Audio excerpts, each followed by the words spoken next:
Hello दोस्तों, आप सबको मेरा नमस्कार।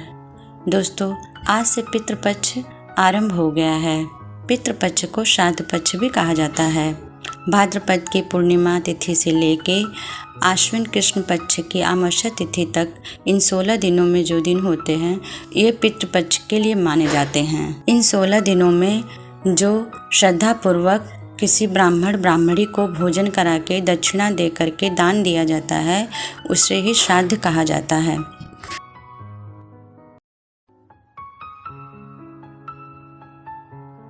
अपने छत पे कौओं के लिए भोजन और पानी का व्यवस्था करना चाहिए। अपने दरवाजे पर कोई भी जीव जंतु भूखा न जाए। कहा जाता है कि पितृ लोग पता नहीं किस जीव के वेश में आए और भोजन ग्रहण करें। पितृपक्ष में जो श्रद्धा पूर्वक भोजन आदि दान किया जाता है वही श्राद्ध कहा जाता है। पितृपक्ष को लेकर कई कथाएं भी प्रचलित हैं। इनमें से सबसे ज़्यादा कर्ण की कथाएं कही जाती हैं जो महाभारत काल से चली आ रही है। महाभारत के युद्ध के बाद जब कर्ण स्वर्गलोक गया तो उसे भोजन में स्वर्ण मुद्राएं दी गई। उसने इंद्र देवता से पूछा कि मुझे भोजन में स्वर्ण मुद्राएं क्यों दी जाती है। तो इंद्र देवता ने कहा, तुमने अपने जीवन काल में कभी भी किसी को भोजन नहीं दान किया है, हमेशा स्वर्ण मुद्राएं ही दी हैं, इसलिए तुम्हारे भोजन में स्वर्ण मुद्राएं परोसी गई हैं।